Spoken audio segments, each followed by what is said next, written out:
नमस्कार, स्वागत है आपका। और बात अब कच्चे तेल की करेंगे और आपकी स्क्रीन पर भी लेकर आना चाहेंगे, क्योंकि बहुत समय 83 और उसके आसपास अटकने के बाद कल रात हमने 3% की तेजी के साथ 84 के लेवल हमने यहां पर आते हुए देखे। काफ़ी सारे जियोपॉलिटिकल टेंशंस रहे, साथ में यूएस इन्वेंट्रीज में जिस तरह की गिरावट थी, कच्चे तेल और गैसोलीन दोनों में उसका भी सपोर्ट यहाँ पर प्राइसेस में है। कैसे देखते हैं आप दिनेश जी करंट लेवल्स, और यहाँ से लगता है और तेजी बनी रहेगी? 6350 6550 ये दायरा काफी समय तक रहा और काफी देर रेंज बाउंड रहा मार्केट। ये कल जो क्लोजिंग आई है काफी अच्छी क्लोजिंग आई है। आज इंट्राडे के अगर डिप मिलता है तो मुझे लगता है कि 6578 80 के आसपास में ये एक बाइंग का अवसर दे सकता है, जो दोबारा हमें 6660 6720 के लेवल्स ऊपर में देखने मिल सकते हैं। दायरे से बाहर निकली ये कमोडिटी, और जिस हिसाब से बेस मेटल्स और बाकी सारी कमोडिटीज में एक बड़ा मूव आया, मुझे लगता है कि ये सपोर्टिव रहेगा क्रूड प्राइसेस के लिए। ओके। और क्योंकि आपने मेटल्स की बात की है और यहाँ पर भी अच्छी खासी तेजी देखने को मिली है, स्पेशली कॉपर में, जो कि अब शायद फिर से डॉक्टर कॉपर जैसा बिहेव करने लगा है। 750 के करीबन आफ्टर दैट मुनाफा वसूली 750 यहाँ पर चार्ट्स पे होल्ड कर रहा है। आज 6 महीने के हाइस पे हमने इसको बनते हुए देखा है। एलएमई पे 16 महीने के हाइस पे, न्यूयॉर्क में 22 महीने के हाइस पे, शंघाई में कॉपर क्लियरली सभी टाइम जोन्स में यहाँ पर रनअप किया है। मनीषा जी, अगर आप इसका पैटर्न देखते हो तो नीचे में 705 बनता था, ऊपर में 737 बनता था, और Yeah. 737 के ऊपर जैसा ही ये निकलना शुरू हुआ, हम्म। एक विस्फोटक मूव इसमें एक्सपेक्टेड ही था, और सारे जगह जो ब्रेकआउट थे, हेड एंड शोल्डर पैटर्न थे, वो ब्रेकआउट हुए और एक विस्फोटक 3% की तेजी हमें इंट्राडे के हिसाब से देखने मिली। मुझे लगता है अगर इंट्राडे में ये करेक्टिव फेज में आया, जो कल ऊपर में 755 चला गया था, मुझे लगता है कि 747 80 748 अगर ये थोड़ा सा नीचे आता है तो ये खरीदारी का बढ़िया अवसर रह सकता है। ये दोबारा 758 और 765 के लेवल्स हमें 2 से 4 दिन में देखने मिल सकते हैं। 743 के नीचे अभी जाने की संभावना कम नजर आती है। मोमेंटम काफी स्ट्रांग है, मुझे लगता है आने वाला समय दोबारा कॉपर कॉपर में एक नया रंग हमें देखने मिला। ऑलराइट दिनेश जी, मैं एक इंटरनेशनल रिपोर्ट पढ़ रही थी जिसमें कहा था कि 8 से 10% की तेजी मेटल्स के लिए अब आपको तैयार रहना चाहिए अगले 3-4 महीने के लिहाज से। बिल्कुल, निश्चित तौर से आने में थोड़ा सा समय लगा, क्योंकि चाइना फैक्टर काफी वे ऑन रहा। मुझे लगता है कि मार्च एंड के बाद चाइना में थोड़ी सी ईजिंग हुई, जो भी स्टिमुलस पैकेजेस वहां पर गए हैं, मुझे लगता है उसका असर अभी मार्च के बाद आना शुरू होगा, और वही एक इंडिकेशन हमें बेस मेटल्स दे रहे हैं कि आगे जो है इकोनॉमी के लिए अच्छा बूस्ट साबित हो सकता है। हम्म। साथ ही बात चांदी की भी करेंगे, क्योंकि $25 पर आउंस के लेवल्स के ऊपर ये है। इसको भी 25 तक वापस आने में काफी समय लगा है। मुझे लगता है सिल्वर आज कल का कॉपर बन सकता है। ओके। ये जो निचले स्तर है 75,000, बहुत समय था ये क्रॉस नहीं कर रहा था।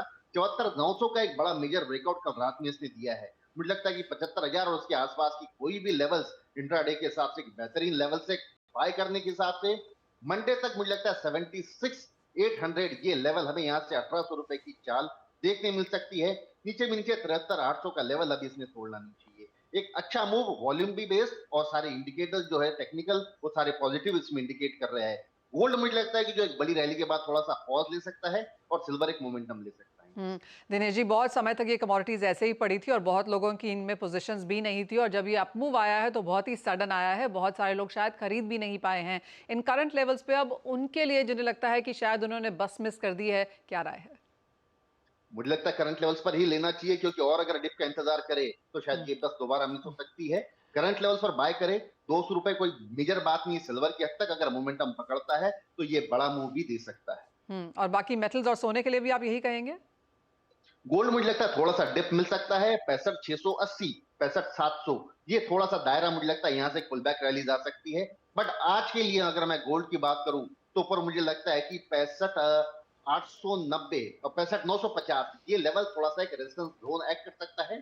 गोल्ड इंट्राडे के हिसाब से आपको 200 रुपए मूव दे सकता है, लेकिन I bet on silver for that. All right. साथ ही बात अब यहाँ पर कमोडिटीज़ में एग्री स्पेस की भी करेंगे, क्योंकि यहाँ पर भी अच्छी खासी उठापटक है। एक बार फिर से काफ़ी हलचल होने लगी है, इंटरेस्ट एग्री में वापस आया है। शुरुआत यहाँ पर स्पाइसेस के साथ कर लेते हैं। जिस तरह की एक तरफा तेज़ी हमने हल्दी में आते हुए देखी, all time highs, and then of course कुछ मुनाफा वसूली। लेकिन काफ़ी लोगों का ये भी मानना है कि धनिया यहाँ पर एक ऐसी कमोडिटी है जहाँ पर ज़्यादा शायद ध्यान देना चाहिए। जी, दोनों धनिया और हल्दी दोनों भी एक बढ़िया विस्फोटक कमोडिटीज हो सकती है।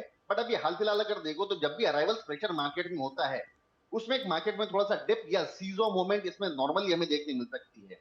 अगर मैं हल्दी की बात करूं तो वहां पर अराइवल्स तो बिल्कुल ही ड्राई है। 10:30 मेरे हिसाब से 10,800 की अराइवल्स आज निजामाबाद में है करीब करीब, और सांगली में करीब करीब इतनी ही अराइवल्स है। सामने एक्सपोर्ट डिमांड काफी अच्छी होने के कारण ही प्राइजेस स्थिर रही है। डोमेस्टिक ग्राहकी में थोड़ी सी गिरावट है, बट ये ऑलरेडी प्राइजेस जो मुझे लगती है कि 15,500 से 19,500 रुपए हो चुकी है। 4,000 पॉइंट का मूव इसमें आ चुका है। अभी एकदम से ऐसा कोई विस्फोटक मूव इसमें आए ऐसा मुझे लगता नहीं है। 19,500 19,600 के आसपास इसमें मुझे लगता है कि हाजिर वाले थोड़ी सी बिकवाली करके चलेंगे। नीचे में अगर 18,200 आता है तो वो एक खरीदारी करने का एक अच्छा अवसर मिल सकता है। हम्म। धनिया हमने 7800 से बढ़ते हुए 8420 तक के जाता हुआ देखा है।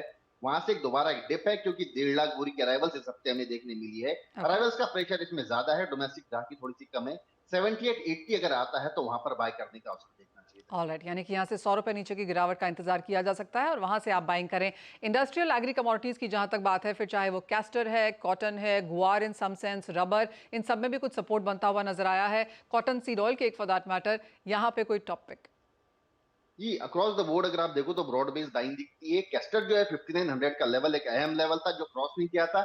इसमें वॉल्यूम कमजोर है, लेकिन वॉल्यूम अगर 5,000 टन से ऊपर बढ़ते हैं तो मुझे लगता है 5900 की कैस्टर बिल्कुल लेनी चाहिए। 6040 के लेवल हमें देखने मिल सकते हैं। 5820 का इसमें स्टॉप लॉस मेंटेन किया जा सकता है। ऑलराइट, काफ़ी सारी खरीदारी यहाँ पर लौटती हुई नजर आ रही है। फिर चाहे वो मेटल्स है, सोना चांदी है, स्पाइसेस हैं, धनिया है, कैस्टर है, सभी में यहाँ पर एक ब्रॉड बेस्ड बाइंग की एक्सपेक्टेशन। दिनेश जी, बहुत शुक्रिया एज ऑलवेज उन सब स्ट्रैटेजीज के साथ हमारे साथ जुड़ने के लिए। एक ब्रेक का समय है, जब लौटेंगे तो लेकर आएंगे इक्विटी बाजार का पूरा हाल।